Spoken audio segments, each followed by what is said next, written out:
ఇప్పుడు ఈయన మేడ్చల్ ఎట్లా గెలిచిండు? మేడ్చల్ 46 అనే ఒక యాప్ క్రియేట్ చేసి ఆ యాప్లో ఓటర్ లిస్ట్ పెట్టి వాళ్ళ ఫోన్ నెంబర్లు తీసుకొని డైరెక్ట్ ఫోన్పేలోనే 2,000 రూపాయలు 3,000 రూపాయలు ఓటుకు పేమెంట్ చేసేటటువంటి వ్యక్తి మల్లారెడ్డి.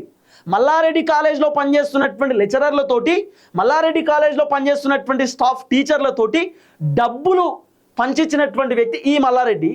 ఈయనట మాకు 5 టికెట్లు కావాలి బీజేపీలో, మల్లారెడ్డితోటి ఈటల రాజేందర్కి చెక్ పెడతారట. అంటే ఈటలను పార్టీలో నుండి ఎల్లగొట్టడానికి మల్లారెడ్డి వాళ్ళ కొడుకు భద్రారెడ్డికి ఎంపీ టికెట్ ఇస్తారట మల్కాజ్గిరి నుండి. ఏం తమాషా, ఏం మాటలు ఇవి బీజేపీలో. ఈటల రాజేందర్కి చెక్ పెట్టడానికి ఒక వర్గం రెడీ ఉందట బీజేపీలో. ఆ వర్గం ఎవరు? బండి సంజయ్కి ఈటల రాజేందర్ పడతలేదని చెప్తున్నారు, ధర్మపురి అరవింద్కి ఈటల రాజేందర్కి పడతలేదు అంటున్నారు. ఇది వాస్తవమో కాదో మనకు తెలియదు, కానీ ఒక చర్చ అయితే వినబడుతున్నది. సో బండి సంజయ్ ఏమన్నా మల్లారెడ్డితో చెక్ పెడుతున్నాడా? అంత ఈటల రాజేందర్ అంత ఈజీగా ఎల్లగొట్టేంత అవకాశాలు ఉంటాయా? ఈటల రాజేందర్ తలుసుకుంటే ఆయన కొత్త పొలిటికల్ పార్టీ పెట్టగలుగుతాడు. పైసలు ఉన్నాయి, పతారున్నది, ఫాలోయింగ్ ఉన్నది.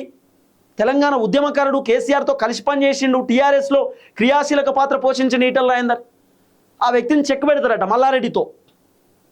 ఏమవుతుంది మల్లారెడ్డితోటి? కామెడీ బ్యాచు, పొద్దుగాలైతే నవ్వితాడు అందరినీ.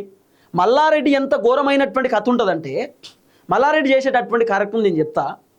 మల్లారెడ్డి ఎక్కడన్నా ఒక 10 ఎకరాలు కబ్జా పెట్టిండు అనుకో, కబ్జా పెట్టిన తర్వాత ఆ వార్తలు బయటకు వచ్చినాయి అనుకో, వార్తలలో మల్లారెడ్డి 10 ఎకరాలు కబ్జా పెట్టిండు ఇట్లా దందా చేస్తుందని చెప్పి వార్తలు వచ్చిన తర్వాత మల్లారెడ్డి ప్రెస్ మీట్కి వస్తాడు. ఎగ్జాంపుల్ చెప్తాను, ప్రెస్ మీట్కి వచ్చి ఈ రిపోర్టర్లు అడుగుతారు, జర్నలిస్టులు అడుగుతారు, సార్ మీరు ఒక ఆడ 10 ఎకరాలు కబ్జా పెట్టినట్టు కదా సార్, నిజమేనా సార్ అని అంటే, పాలమీనయ్యా కష్టపడ్డా, కాయ కష్టం చేసిన, ఎవరయ్యా చెప్పింది, కబ్జా పెడతాడే ఆ మల్లారెడ్డి అని ఇట్లా నవ్విస్తాడు. నవ్వించేసరికి అందరు నవ్వుతారు, మల్లారెడ్డి కబ్జా విషయం మర్చిపోతారు. కథం. మల్లారెడ్డి ఎందుకు నవ్వుతాడు అనుకుంటారు? ఆయన చేసేటటువంటి దందాలు, ఆయన చేసేటటువంటి కబ్జాలు కప్పిపుచ్చుకోవడానికి ఈ నవ్వుల డ్రామా.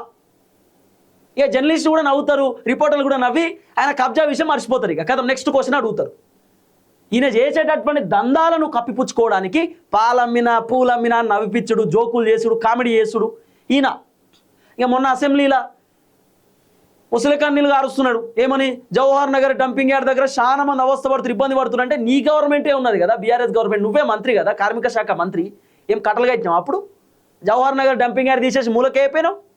ఇలా కాంగ్రెస్ వచ్చుడితోటే చాలా బాధ అనిపిస్తుంది అట. మీరే ఏం చేశారండి? మీరు 10 సంవత్సరాలు మీరే కదా ఉన్నది, మీ బీఆర్ఎస్ గవర్నమెంట్ హయాంలోనే కదా ఇంకా మొత్తం చెత్త అంతా నిండిపోయింది అక్కడ. సో మల్లారెడ్డి ఇప్పుడు ఒకటే, ఆస్తులు కాపాడుకోవాలా, అట్లాగే మెడికల్ కాలేజీలు పెట్టాలా.